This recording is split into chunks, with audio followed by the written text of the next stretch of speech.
সবচাইতে মজার ব্যাপার হলো শখের বশে এই ফার্মটা চালু করা হলেও বর্তমানে বাংলাদেশে কিন্তু সবচেয়ে বড় অ্যাগ্রো ফার্ম শরীফ অ্যাগ্রোভেট, যেটা কিন্তু 20টা থেকে 22টা গরু থেকে শুরু করে প্রায় 3000 গরুর সেটআপ আমাদের গত বছর পর্যন্ত ছিল। দেশের সার্বিক পরিস্থিতির কথা চিন্তা করে এবার একটু কম আছে, আশা করি আগামীতে আবার পূর্বের অবস্থানে আমরা ফিরে আসব। সকল খামার থেকে আমার খামারটা কেন আলাদাভাবে দেখবেন, এর প্রথম কারণ হচ্ছে আমাদের মূল উদ্দেশ্য হচ্ছে একটা কোয়ালিটিফুল বিফ রেডি করা। যে কোয়ালিটিফুল বিফ চাইবে সে আমাদের কাছে আসবে। আর আমাদের খাদ্য যে অভ্যাস গরুর বা আমরা যে খাবারটা প্রোভাইড করি আর 5 জনের চাইতে আলাদা। এটা সবচাইতে বড় খামার বলার কারণ হচ্ছে বাংলাদেশে আমাদের কাছে যে পরিমাণ সেটআপ আছে, একসাথে 3000 গরু রাখার মতো ক্যাপাবিলিটি আমাদের আছে, এরকম আর কারো কাছে মনে হয় না আছে। আমাদের হচ্ছে আমি যেটা বললাম আপনাকে, কন্ট্রোলিং এ যেমন আমরা 7-8 জন একটা টিম আছি, তার পাশাপাশি ফ্লোরে আমাদের স্টাফ আছে সর্বমোট 200 জনের মতো আছে। 200 থেকে 250 জনের মধ্যে আমাদের এখানে স্টাফ আছে, যেমন হচ্ছে যারা গরুর যত্নআতি করে, খাবার দেয়, পরিষ্কার করে।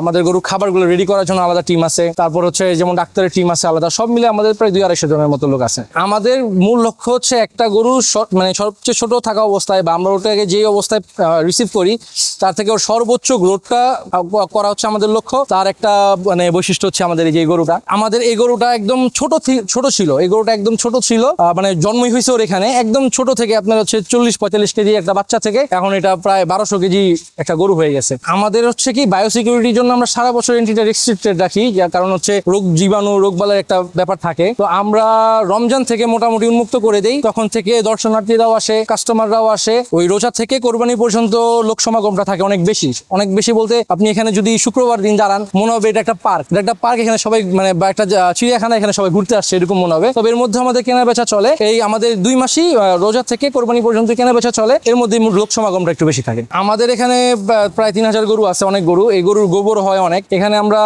একটা অংশ গোবর হচ্ছে আমরা প্রসেসের মাধ্যমে তাদের কাছে সরবরাহ করি যারা কিনা গার্ডেনিং এর জন্য নেয়, তারপরে মাছের খাবার হিসেবে নেয়। তারপরে আমরা আমাদের একটা বায়োগ্যাস প্রজেক্ট ছিল, ওটাও আমরা এই গোবর থেকে চালাতাম। না, বায়োগ্যাস প্রজেক্টটা এখন আপাতত নাই আমাদের জায়গা সংকটের কারণে, তো এটা আবার পরবর্তীতে আমরা রান করতে পারি। এগ্রোগুলাতে আসার পিছনে কারণ হচ্ছে এখানের গরুগুলা খুব সুন্দর এবং জায়গাগুলো দেখেন পরিচ্ছন্নভাবে খুব সুন্দরভাবে লালন পালন করা হয়, খুব ভালো লাগে দেখতে। তো ওই টানে হচ্ছে চলে আসা এখানে। হাটে যায় না, দেখেন অনেক বিষয় আছে এখানে, যেমন যারা চাকরিজীবী আছে, যেমন আমি চাকরিজীবী, তো অনেক সময় হয়ে ওঠে না। দ্বিতীয়ত হচ্ছে আপনার এত ভিড়ের মধ্যে এই যে ফ্যামিলি নিয়ে আসছি, তো এখানে ধাক্কাধাক্কির মধ্যে যাওয়াটা একটা হ্যাসেল হয়ে যায়। গত বছরের কথা যদি আমরা বলি, গত বছর আপনারা জানেন আমাদের 3000 গরু ছিল। তো এই একই সেটআপে আমরা ছাড়াও আরো যত দর্শনার্থী আসছে বা ক্রেতারা আসছে, তাদের বক্তব্য একটাই ছিল যে বাংলাদেশে বড় কিনা জানি না, তবে যদি বড় 2-1টা থাকে তার মধ্যে আমাদেরটা একটা আর কি, এটা আমরা এ পর্যন্ত জানি। অ্যাকচুয়ালি এটা হচ্ছে আমাদের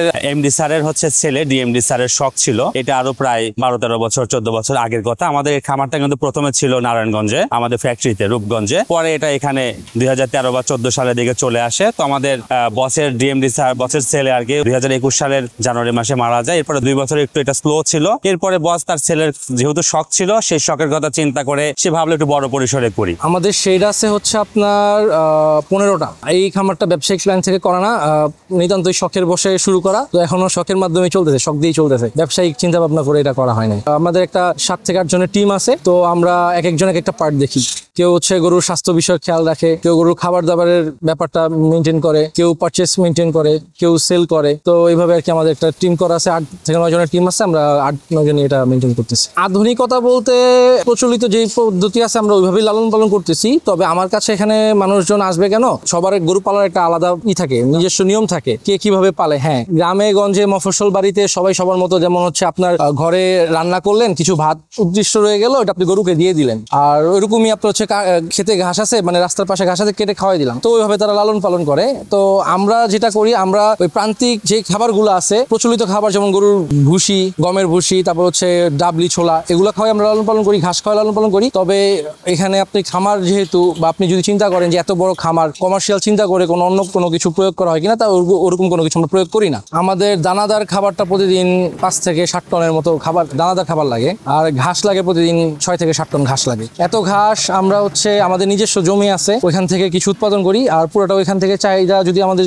মানে সবসময় চাহিদা অনুযায়ী জোগান না থাকে বাইরে থেকে কালেক্ট করি আমরা। হ্যাঁ, আপনার হচ্ছে যেহেতু জীবিত জিনিস, রোগ বালাই থাকবেই, কম বেশি রোগ বালাই থাকে। আমাদের ডাক্তার টিম আছে, ডাক্তার টিম হচ্ছে যে কোনো গরুতে যদি আমরা সমস্যা ফেস করি তার শরণাপন্ন হই, সে চিকিৎসা দিয়ে যায়। আমাদের ডাক্তার টিম প্রতিদিন পর্যবেক্ষণ করে, তার পাশাপাশি আমরাও পর্যবেক্ষণ করি। কোনো গরুতে যদি মনে হয় যে এই গরুটা আজকে একটু কম খাচ্ছে বা এই গরুটাতে একটু আপনার নর্মাল মনে হচ্ছে না, গরুটা একটু অ্যাবনর্মাল মনে হচ্ছে, তখন আমরা হচ্ছে ডাক্তারকে জানাই।